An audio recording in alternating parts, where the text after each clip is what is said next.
Healing journey is not as beautiful as the picture right in front of our eyes, but right now in front of our eyes is the picture of what it looks when you are trying to heal yourself. Don't give up, my friend. There is still a long way to go. No matter to which direction you will go, you will still heal yourself.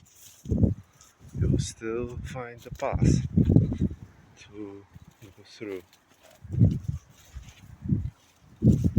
No matter if you got rejected, no matter if you got selected,